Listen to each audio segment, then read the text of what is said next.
All right, well, we're going to go ahead and get started. Good afternoon, everyone. Thank you so much for joining us today on our From Waste to Resources webinar series. Today, we're going to be covering how to properly recycle yard waste, best practices for yard waste collection, and sustainable tips to keep your yard healthy and green all year round. My name is Amy Densborn. I am SWACO's Education Specialist. And I'm pleased to be co-hosting today with Sarah Ernst. She is Franklin Soil and Water Conservation District's Conservation Implementation Specialist. Say that 5 times fast.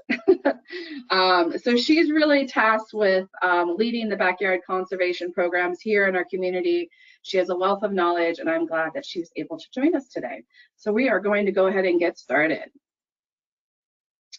Just real quickly, I'm a year into the pandemic. I know many of us are pretty familiar with these virtual platforms, but the GoTo Webinar platform is a little bit different, and I want to make sure you're comfortable navigating it. And so I want to call to your attention this control panel. There's an orange arrow that if you click on that orange arrow, you can expand all the options within the control panel. As a friendly reminder, everybody will be on mute throughout the duration of the webinar just to help limit background noise. But if you do have a question or comment, I really encourage you to type that into the questions and chat feature, which is you can see on the slide. We will be going over all those questions in the middle of the webinar and then again at the end. So feel free to type your question in whenever it pops into your mind. And then there also are a couple of handouts that we included today. A lot of them are covering best practices and tips on how to maintain a healthy yard all year round. And then also the slides from today's webinar, if you're interested in sharing that handout with a friend, a family member, or you're just looking to keep the information for yourself. If you forget to download the handouts during the webinar, but you're still interested in them, you can always email me afterwards and I'll be happy to send them your way. So before we dive into the content of today's presentation, I did briefly want to talk about who we are at SWACO and what we do as an organization. So SWACO manages the waste stream for Central Ohio, and we strive to make our region a leader in environmental sustainability by offering a range of diversion services and programming around recycling household materials, electronic waste and household hazardous waste, yard waste, food waste diversion, community grants, and hosting educational talks about recycling and composting, as well as landfill tours. So this isn't an exhaustive list of our services and programs that we do offer. If you're interested in learning more, I encourage you to check out swaco.org to learn more about what those services are and how you can get involved. So why are all of these diversion programs so important for our community? Well, let me tell you a little story about the Franklin County waste stream. As a community, residents and businesses alike, we are creating more waste every single year. Over the past several years, Central Ohio has been experiencing population growth and a booming economy. As more people move to Columbus, Ohio, more of that waste ends up in our local landfill. Even though more waste is going to our local landfill, our rates of recycling and composting are increasing yearly. In fact, in 2019, Franklin County reached an all-time high diversion rate of 50%. That's pretty impressive considering the national average is right around 34%. Franklin County has one of the highest diversion rates in the Midwest, behind Minneapolis, Minnesota. All right, so now it's time for our first trivia question today. I'm going to go ahead and launch the poll. So you're going to see a series of questions on your screen, a question on your screen with 3 different answers. So the question is, what percentage of materials currently being landfilled do you think could have been recycled or recovered in Franklin County? We've got 50%, 65%, or 76%.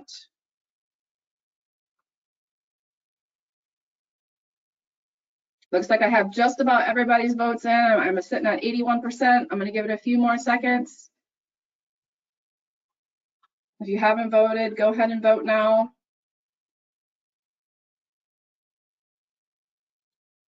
All right, so people were all pretty close. About 60% of everyone said 76%. That's correct. So 76% of materials that are in the Franklin County Sanitary Landfill, they had the potential to be recovered either through recycling or composting or reuse. So, and how do we know this information? Well, we conducted a waste characterization study in 2019, which basically tells us the types of materials that are being thrown away in our community. And this showed that a lot of what we receive doesn't really belong in the landfill. It had the potential to be recovered through recycling, composting, and or reused. That's equal to about $23 million on the commodities market. You may even be surprised to see that compostable material is the largest sector of the total waste stream at 27%. We have an amazing opportunity to increase recovery of these materials through increased access and education. I should say too, if you're interested in learning more about the waste characterization study, it is available on our website, the full report, and so you can learn about all the other types of waste streams that we receive. So as opposed to going to the landfill, organic waste can be returned to the environment in a beneficial way through composting. So properly disposing of organic waste, such as food scraps and other yard waste, has several benefits. I'm sure many of you know what the benefits are, but I'm going to briefly remind you. The first one, it saves landfill space, right? That's the basic one. The less space that we have to designate for landfills, the more land we have to use for other resources. Number two, it saves money on landfill tipping fees. It does cost money for us as a community to dispose of waste at the landfill, and you can save your community money by not putting organic waste in the trash bin. Number three, composting improves soil quality. So it's going to improve water retention, soil structure, and the ability for soil to store nutrients. And then number four, when you compost your organic waste, your food scraps, or your yard waste, this is going to reduce the amount of greenhouse gases that are generated at the local landfill. A byproduct from the decomposition of organic waste is landfill gas. This is comprised of carbon dioxide and methane gas. These are both powerful greenhouse gases. At SWACO, we do capture these greenhouse gases. We send them to an energy facility to be cleaned up, refined, and turned into pipeline quality natural gas. But sometimes it doesn't all get captured. Sometimes it does have to go to the flare to be burnt off safely. And so even though we do have a gas management system in place to protect the public health and capture and harness those greenhouse gases, it's better for the planet when we turn those organic materials into mulch or into compost as a soil additive. So let's start off with some composting basics.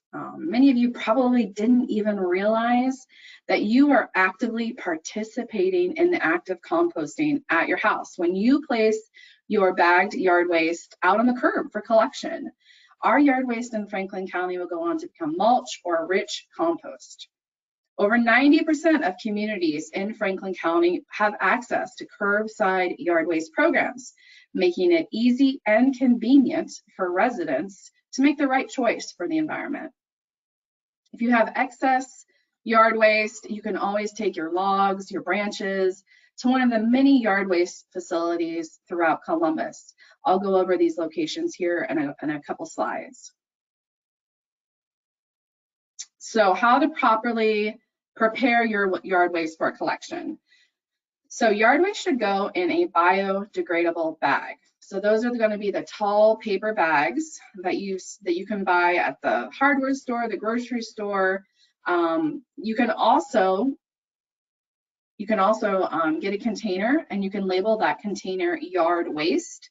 and set it out on the curb on pickup day. So for example, at my house, I converted an old trash can that had a crack in it, and I didn't have a lid for it. And I spray painted yard waste on it. And so I'm able to, save money, save energy from going and purchasing those paper compostable bags at the grocery store, and just reuse that converted trash can for yard waste each week. Another option, if you're not interested in bags or in getting a container and you have a lot of large sticks that you're looking to recycle, is you can bundle your branches with a string or twine, making sure to trim them down to 3 feet by 2 feet bundles. So that's how wide that, 3 feet by 2 feet wide.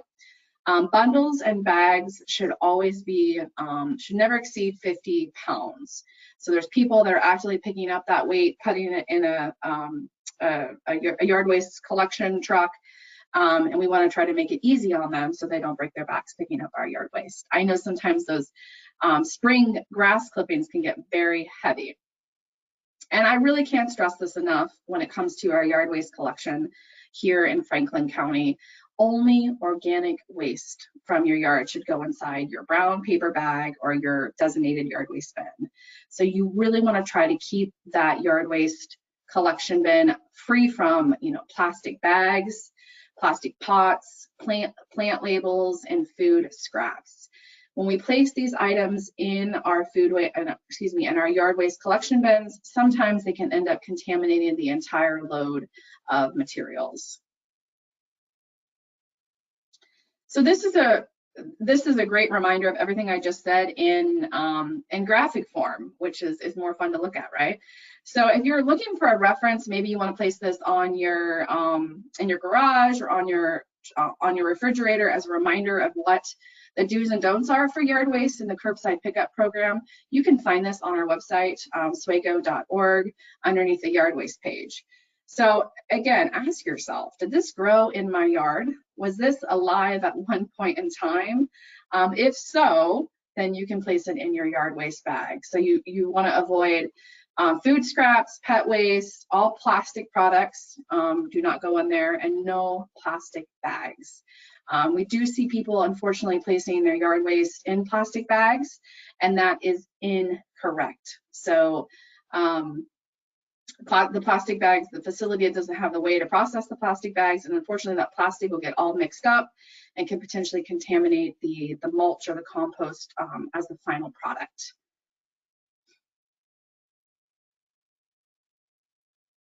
So you may be wondering, what if I cut down an overgrown tree in my yard, and I'm looking to dispose of it right away? I don't want to hold on to that tree until yard waste day. You can take your yard waste to these 3 locations on the slide. They are free to Franklin County residents to drop off materials. All of these locations are listed on our website as well. If you're interested in learning more, check out SWACO.org. I also encourage you to call ahead at each facility to ensure that they will accept your material. It's just always a good idea to double check. Comtil, they really only want woody debris, so they don't want grass clippings. And then Kurtz Brothers and Ohio Mulch, they do have some stipulations on how the yard waste should be bundled and how big it should be. So I just think it's a good idea to confirm before you take materials to the location for drop off. And I know this is a little bit off topic, but it's still organic waste diversion. And a lot of people want to manage their food scraps. They want to divert their food waste and do the right thing. So Central Ohio's yard waste program doesn't currently have the capacity to manage food scraps, to accept food scraps. We're hopeful that'll change in the future, but at this point in time, we do need to manage our food scraps diversion in a different way. So there are several options here in Columbus, Ohio for managing food scraps. I listed a few of them here. A lot of communities now have sponsored community drop-off locations for food scraps, and I'll go over those list of communities here shortly. You could also participate in a composting subscription service. So you could pay to have a service pick up your food scraps at your house, or take your food scraps to a farmer's market.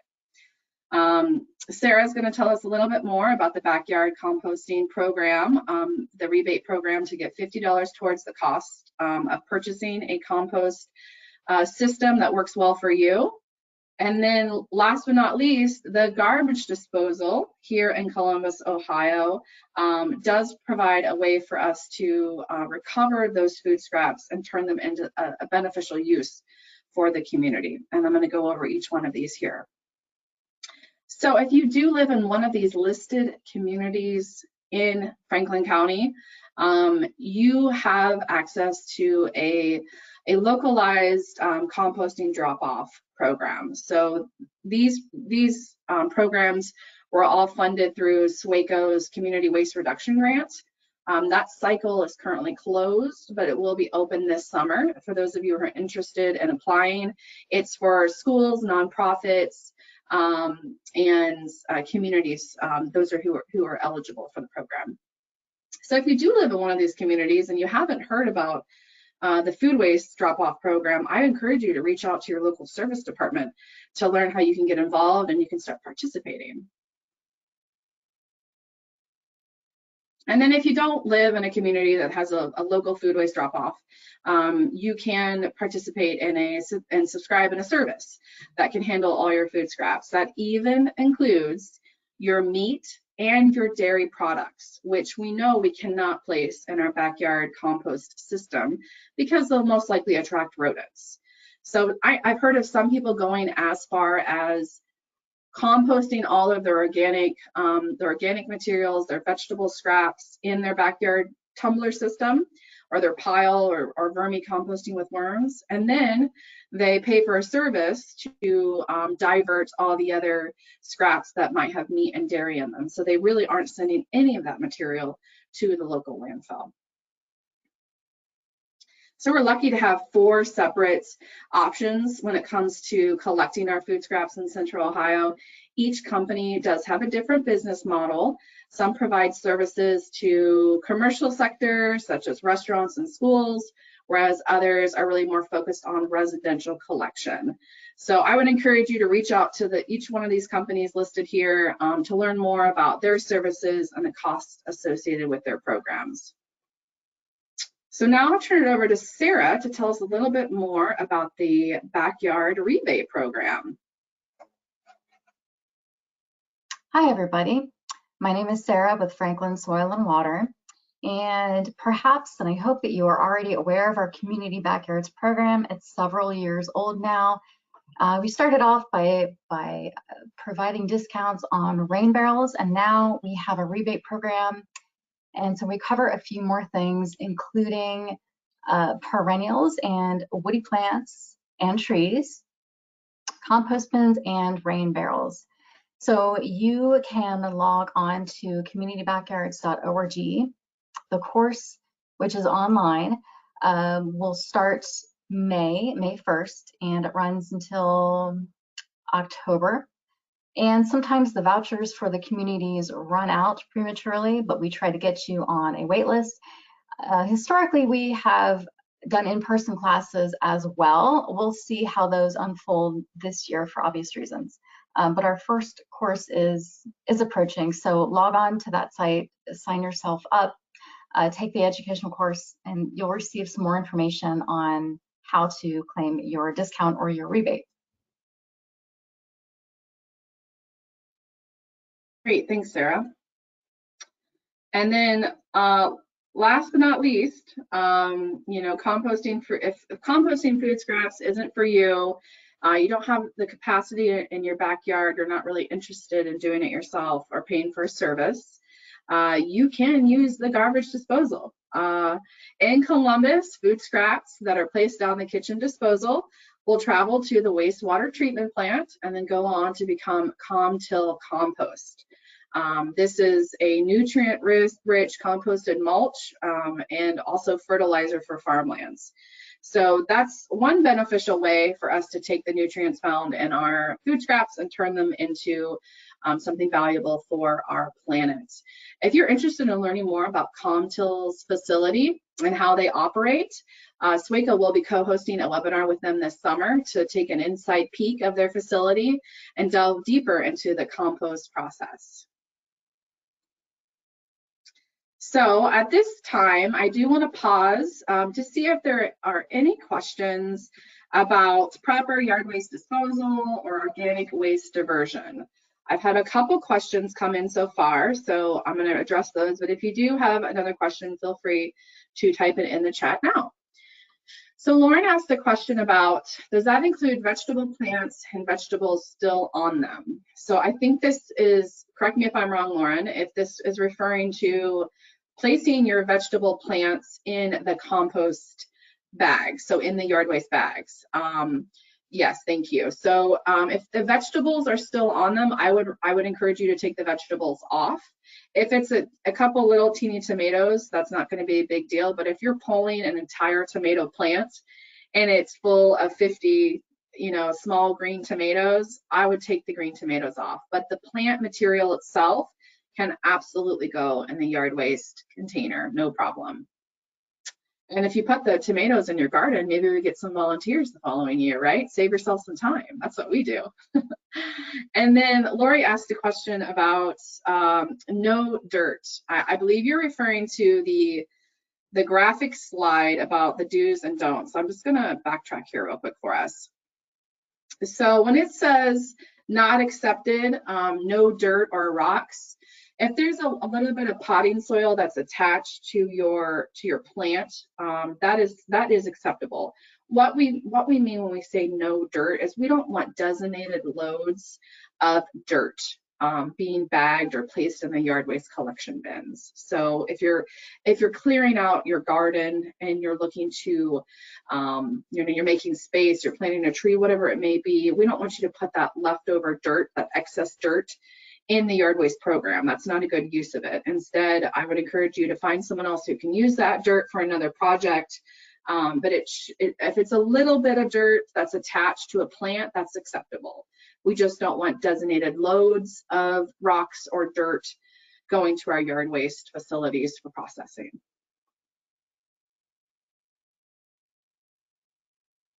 At this time, that seems to be all of the questions that have come in.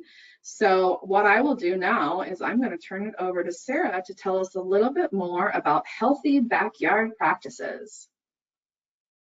Thanks, Amy. So I get this question a lot if I'm invited to somebody's backyard and they ask me, what can I do to reduce my lawn, or how can I improve the biodiversity or healthful nature of my backyard and make it a habitat. And so my first piece of advice, which is pretty comprehensive, is to think like a forest. So think about things that are growing from the ground up and in vertical layers, so you're providing different kinds of habitat. So there's going to be an herbaceous layer, right, with things like grasses and ferns and some wildflowers, including some of the spring ephemerals that we're starting to see. And then we have our woody plants and our woody shrubs like spice bush or hydrangea, and some of the other undesirable things like honeysuckle or privet. But hopefully you'll have a nice viburnum or a witch hazel for that woody layer. And then you don't see the tallest trees, right? But you see the sub-canopy trees. So things that are a little shorter, maybe like bladdernut or river birch or black cherry. And then finally, you see the very tallest of the tall trees, the ones that are really going to provide some shade, some dappled light, and provide the scaffolding for the rest of the vegetative layers. And some of us don't have the luxury to work towards that. So here's a picture of Anna's hyssop. This is an excellent butterfly pollinator plant. Of course, it's native. You can get up to $25 for native perennials in our backyard conservation program. And we do provide individuals with a list of plants that are native that we frequently see in local nurseries. And I think that I have added a pretty comprehensive list here to confuse you outwardly and immediately, right, Amy? So this is all information that is on our Community Backyards website, but you would receive it as well if you were to participate. And so We have some local specialist nurseries out there like Natives in Harmony in Marengo or Scioto Gardens in Delaware County.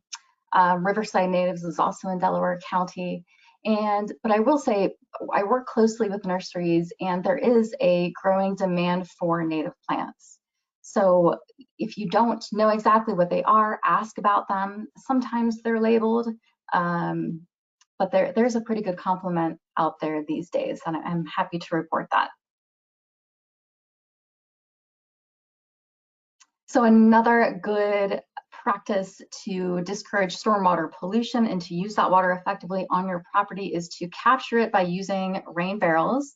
And you probably know what they are, right? So those are going to capture the rainwater that is diverted from your gutter, and you can use that at a later date. And when the water fills up the barrel, it plugs into a diverter, so back into your gutter, and it goes back the original route to prevent overflow. And another tool, complementary tool, is to install a rain garden.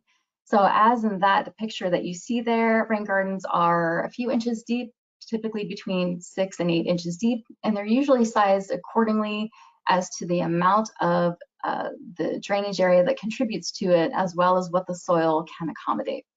So I am the rain garden person at our office. If you have questions about that, please contact me.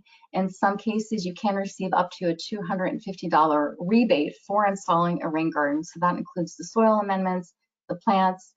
And if you are not eligible, I will still give you some good advice. And hopefully, if I get my act together, we're even going to launch a Master Rain Gardener program. So something to be excited about. Okay. And practice 3 R's on site. So recycle, reduce, reuse, especially when we're talking about how to care for your lawn. It's become somewhat of an older practice to put your clippings and your debris in bags and have them carried away. But we know that the clippings and the leaves provide nitrogen and help build good topsoil. So keep these things on site when you can. If you have too much, and many people do, that's where you get to buy that compost bin and mix those grounds and greens together, including your yard or your organic kitchen waste to some extent, or use Amy's advice there and pick a composting practice that makes sense for you. Okay, so my trivia question is, I can best care for my lawn by applying as much fertilizer as I can this spring, and I'll put my hair on it and the hair of my neighbor's dog because that has nitrogen, right?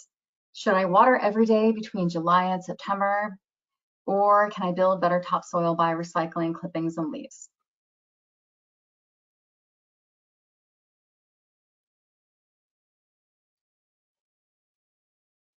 If you guys are paying attention, Sarah just gave you the answer, right? So it looks like we're about 60% of people have participated.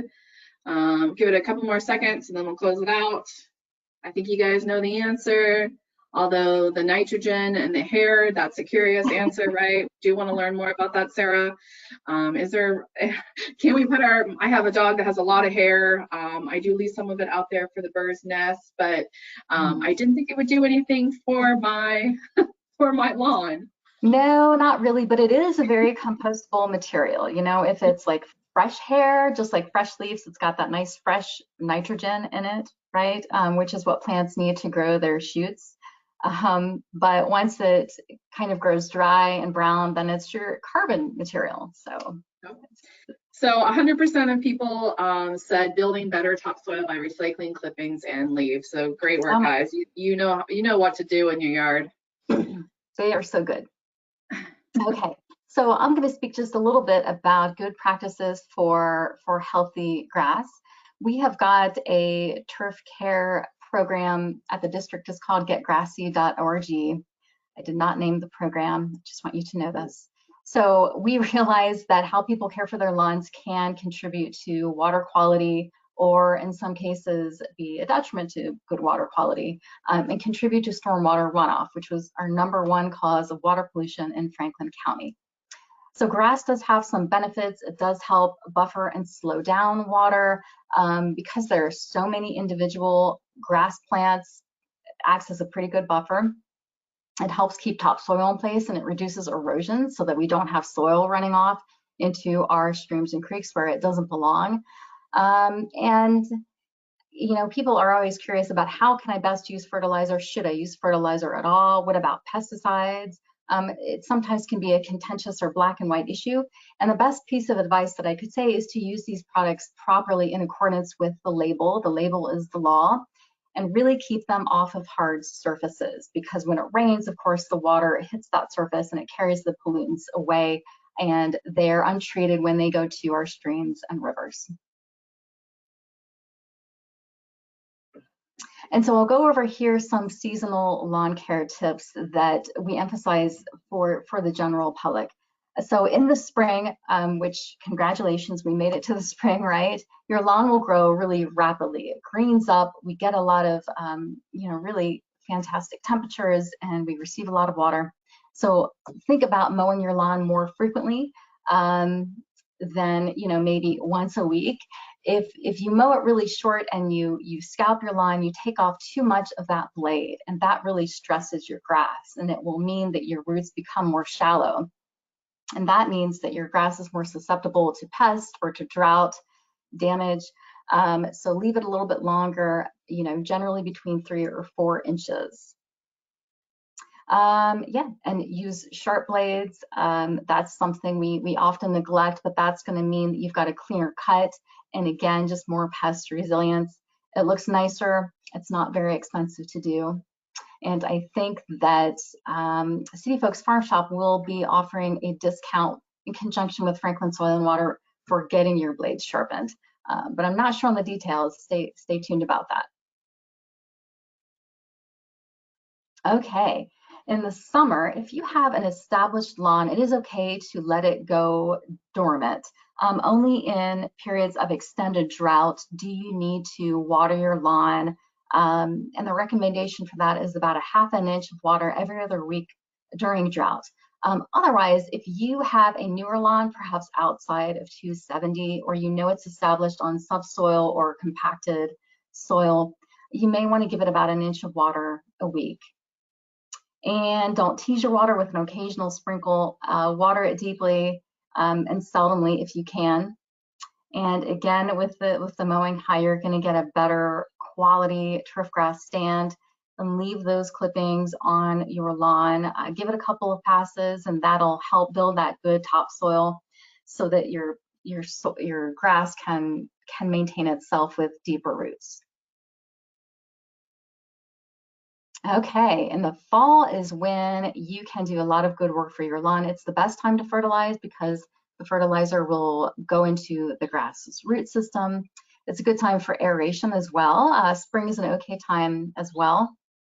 And if you are going to refill in some of those bare areas, you can reseed in the fall too. A lot of people prefer to do this in the spring because we get excited because it's spring, but really we've got nice temperatures in the fall, adequate rainfall, and it's a little bit cooler. It's harder to keep the grass watered, you know, as we move into summer to get the newer patches established. So fall is a great time to do a great deal of your lawn care.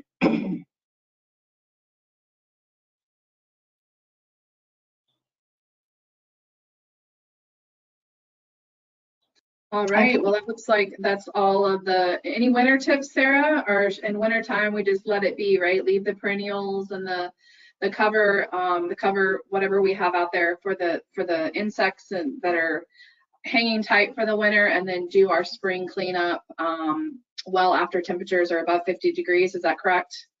Yes, I'm sorry, I neglected a season. Yes, if you don't have to cut back your grasses and perennials at that time, if you do it around this time of year, you'll be leaving behind some of the habitat that the insects need to overwinter. Some people prefer to give their grass a shorter mowing at this time of year to prevent things like snow mold, which isn't particularly common. And if you have your poles out or your patio furniture, make sure to get that stuff in so that your grass doesn't die off over the winter. Great, that's all really helpful advice. Thank you, Sarah. I do have some questions that came in that I think you would be a great person to address.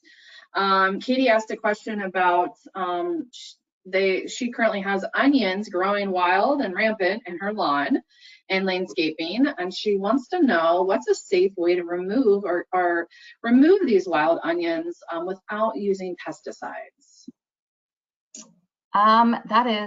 That is a great question. If you do not want to use pesticides, you could consider smothering that patch of weeds, if you like. So that just means laying down cardboard or plastic for a growing season. So that'll kill, the top portion and the bottom portion. It looks a little unsightly, but once that patch is dead, then you can reseed it in the fall. So if you start now, get ahead of it, you could have recovered that patch. You can also dig it out, just make sure you get all the bottom portions. Or you could eat it. Yeah, pick them and eat them. That's right. Great suggestion for us. Rose had a question about the backyard rebate program. She says she's online, she's checking it out, and she noticed that it says that the classes and the online courses are closed for the winter. I believe you just said May 1st is when they'll first open. Is that correct? That is true, and I apologize, I don't have this right in front of me right now, but we do have an online Zoom session. I might be able to locate that if you'll give me just a minute. Yes, of course. And that is open to everybody. Everybody in Franklin County is eligible to, of course, take the course. Most people are eligible for that rebate, somewhat dependent on where you live. I apologize for the delay as I look for this information. That's okay. I have another question. We'll hang tight and give you a few seconds here, Sarah, to find that Zoom time. Another great question came in. Kara asked, what can I do to support SWACO to pick up food scraps for compost? You mentioned that we don't currently do that now. Her suggestion was, can I write to my city council? I always encourage people to write businesses, write companies, city council, to demand the things that you think are important. And so I know that I love broccolini. It's one of my favorite vegetables. You can only purchase it on styrofoam wrapped in cellophane. Well, that's not very environmentally friendly. Why doesn't the company find a better solution for packaging, right? And so I would write the company and give them suggestions on how they could use packaging that's either recyclable or less of it. You could certainly do the same exact thing when it comes to advocating for citywide composting. And so it's on our agenda at SWACO, I will tell you that. We are working towards having composting accessible for all of Franklin County, whether it's going to be curbside or it's going to be at a local drop-off site. We're still working that out. But I would encourage you, if you live in a community that doesn't have a local community drop-off site for food scraps, to call your local service department, to write city council, let them know that you're interested and you want to participate. Also, that community could end up applying for a grant for SWACO to help fund that food waste drop program. And so putting the word out there, letting them know that this is something that's really important to you. It's going to help mitigate climate change. You want to be a good steward of the land. Having residential buy-in is a good way for us to promote these programs moving forward. Sarah, did you have any luck finding the date? Yes, it's April 24th. Okay, and how can people sign up? Go online. I don't know that we've opened the registration for that one yet. Okay. So will it be posted, do you think, on your website when it opens up?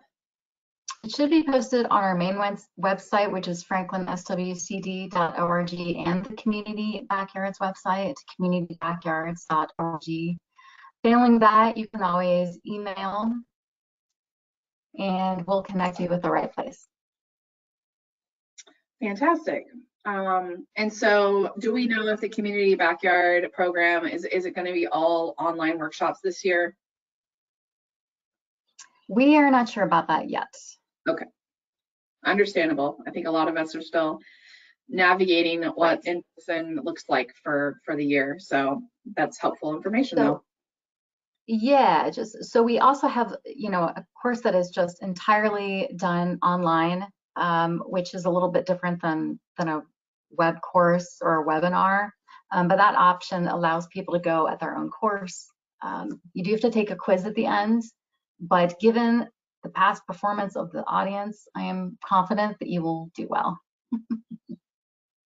Yes, me too. I think everybody will do an outstanding job on the quiz. Okay, looks like we have one more question that came in. Rose wants to know what specifically we should be looking for when trying to participate in this workshop that's going to be in April. She said we mentioned that it was a Zoom meeting. Do you know what else, any other details about it, what she can look for to find this information? I'm not sure offhand, Rose. I don't administer the program, but either before or after the course, we will ask you where you live so that we can verify your tax information. Now, when you go through the course, and if you are eligible for that rebate, we will make sure that you send us a proof of purchase. So, and you show us what it is that you've planted or installed. So if it's a rain barrel, we want to make sure we see a diverter on there. We want to make sure you are not buying invasive plants, which are, sometimes still available out there. And we give you a list and we give you resources. Yes, and then we'll just need to see your receipt and you send us a photo. But it's pretty easy to participate. Great. And so Rose, I'll keep my eye out for the Zoom link when it becomes available, and I'll go ahead and send it your way once I know that when it's open to the public. And also, if you guys have social media, it's always a good idea to follow Franklin Soil and Water Conservation District. Follow us at SWACO on Facebook, Twitter. That's really where we provide a lot of updates for these events, how you can participate in workshops and webinars. Obviously, this information is on our website too, but it's just a good idea to follow us if you do participate in social media. So on that note, I do want to thank everyone for joining us today on a cloudy but the sun is coming out day. I appreciate your attention and your questions today. I hope you feel inspired to continue to make a difference through composting and recycling, doing your part to keep our planet beautiful. As a friendly reminder, there will be a quick survey. It's 5 questions after this webinar concludes. It's really just to gain any insights. If you do have topics of future webinars that you'd be interested in learning more about, we would love to hear them. We really do appreciate your feedback. So thank you so much for everyone for participating. And I hope you guys all have a great rest of your Wednesday. Take care. Bye-bye.